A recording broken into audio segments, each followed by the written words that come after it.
Hey everybody, it's Skydeep, and this is How I Do That Like That. Happy New Year. Welcome back. Yeah, I had a nice break. I hope you did too. This episode is about DJing with CDJs versus Ableton Live and how I feel about the comparison of those two things. But I'm going to make a series out of it because there's just no way that I can answer all the questions in one video. A buddy of mine, Oyo, that's the artist name, Oyo, living in Bucharest, Romania, asked me to make this video. We played a gig together, a DJ gig, at a place called the Control Club. And this was a while back. The name of the party was the Excess Show. Thanks so much, Paul, for inviting me out. And the question was around how I was doing my DJ set at the time. I want to pay mad respects to all the DJs out there who have been doing it since, the analog days, talking about vinyl, working it out on the decks. Yeah? So big ups. But I'm going to tell you straight away, that's not how I started. I first started out as a producer, making beats, writing songs, things like that. So what was important to me at that time was either synthesizers or controllers and software to sort of organize myself and to do my mixing processes. When I stepped into DJing, I did not have access to rehearsal spaces. I did not have access to decks, whether they be turntables or CDJs or other media players. I didn't have access to those things. Big dilemma. And I needed to start with exactly what I had because I couldn't afford to buy any equipment. So what did I have? I had this baby, the MPK Mini. This is the first generation one. So, yeah. I also had like a tiny interface slash controller, but it was like meant to be a DJ controller by Hercules. It was like the Hercules MK3 or something like that. It looks like a toy. It felt like a toy in my hands. I'm not going to lie. But guess what? It got the job done. I used a combination of those controllers and Ableton Live. I did try out DJ software like a Virtual DJ. I only dabbled a little bit in things like Tractor or Serato, but I still would have had to buy more stuff, like buy software. So I already had Ableton on my computer, and I learned how to work with that. In the beginning, it was just the very basics, and we'll get into that later.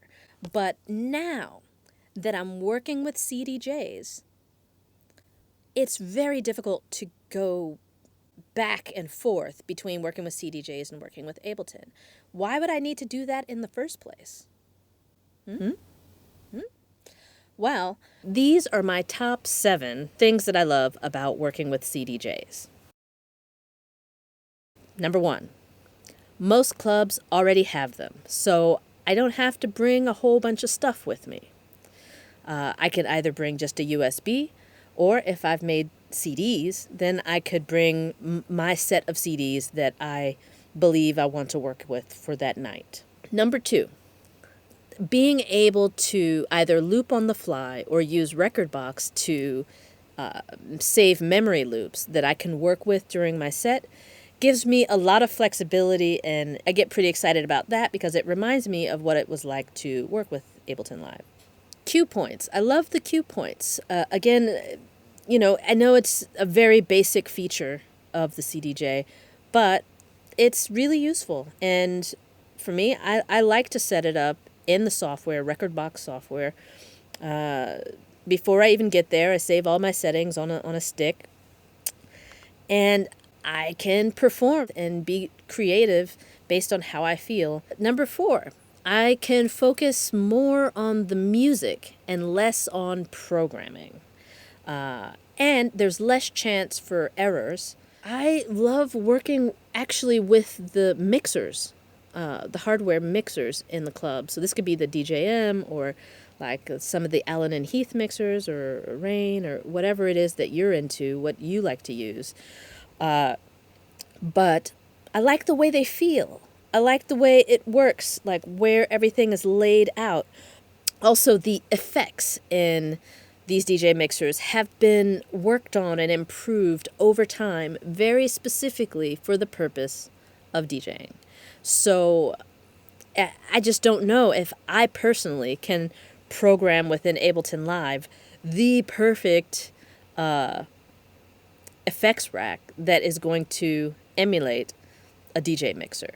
Okay, number 6, I really like, when working with CDJs, the file management system.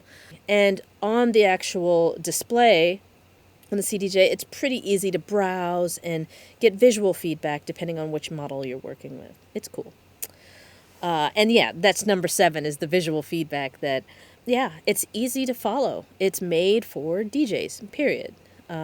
So enough said there. Now, if I'm going to talk about what I love about DJing with Ableton Live, well, a lot of those points could cross over to what I just talked about with the CDJs. For example, saved loops or working with clips, and even being able to loop on the fly depending on how you set up your effects. Cue points, that's the same concept. You're making clips instead, though, and you're making your own cue points. There's more work that goes into it, but number 1, what I really love about it that's not the same as the CDJ is it's perfect for smaller events, or especially, like I said, if you're just starting out, you work with what you got to get what you want. I don't know about you, but I still can't afford $2,000, $3,000, or $5,000 for media players. Number 2, there are many options for customized effects and individuality. So, like I said, I love the effects in the DJ mixers, but there are some effects that I can create out of my own imagination, if I want, right here in Ableton Live, and map them to my controller and do some cool, out-of-this-world stuff. Number 3, I get to know my music on a deeper level, because when I'm working in Ableton Live, I really have to spend more time with each track. So let's say I just bought a track, or I just bought 10 tracks. It's going to take me some time to listen to those tracks over and over, to find points and sections of it that I want to chop up and use and mix and match. I have to warp the track. So it's going to take me deeper into the listening of the track and understanding the arrangement.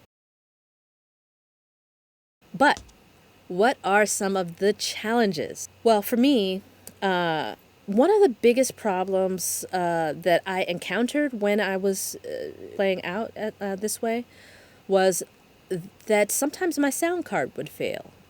In the beginning, right, I didn't have a high-quality sound card. There were times in the middle of the set that my sound card would cut out. Or maybe my computer was too overloaded. Or maybe it wasn't my sound card. Maybe it was the fact that I didn't have a solid-state hard drive and the club system was booming so loud that it was disrupting my data. There's just plenty of things that can go wrong when you have all of these gadgets to work with that you're bringing with you that are quite delicate. Number 2, the problems with space in the DJ booth. There's not always available space for even just a basic setup like computer and one controller, one big controller. But for me at the time, I had something like 3 controllers and a sound card and a USB hub and a laptop. So I would have to request to the club to please make space for me. And it was really just a nightmare. Everybody hated it. Me, them. It always kind of caused a problem. I needed special attention just to set up when clubs and promoters and other DJs, in many cases, at least in the world that I'm in, it's not everywhere, are used to everybody just jumping in one after the other. I firmly believe, now that I have been on both sides, that you should learn at whatever cost to actually use the CDJs. Go to a friend's house. See if you can pay a club for a couple of hours a week during their daytime hours when they're just stocking the bar or something, to get some practice and really learn how to work with those, because it will inform how you approach setting yourself up in Ableton Live if you're going to use it later. And then in reverse, I would also say that if you're a DJ who is using decks all the time, but who doesn't really own decks at home that you can work with all the time, sometimes somebody's going to ask you to record a podcast. And you have to figure out where you're going to go to do that. Coming up, I have a series to show you my process about how I DJ with Ableton Live in a way that helps me have a bit of the feel of what it feels like when I'm working with CDJs. A lot of people out there are talking junk about digital DJs. You think that we're just DJing with laptops and that's easy. No, it is not. It is not easy, okay? It is hard work, and yes, it is possible for us to be creative and DJ on the fly and choose tracks on the fly just like you. It is not all pre-produced. Although it is possible to pre-produce everything, it is the individual's choice of how they want to approach it. For me, I do not pre-produce my DJ sets, even if I was using Ableton Live. I perform them and I record them, and I might adjust a level here or there, but that's it. What you hear is my performance. So anyway, thanks for dropping in, and stay tuned for the next bits where I talk about how I DJ with Ableton Live when I can't get my hands on some CDJs. Coming up.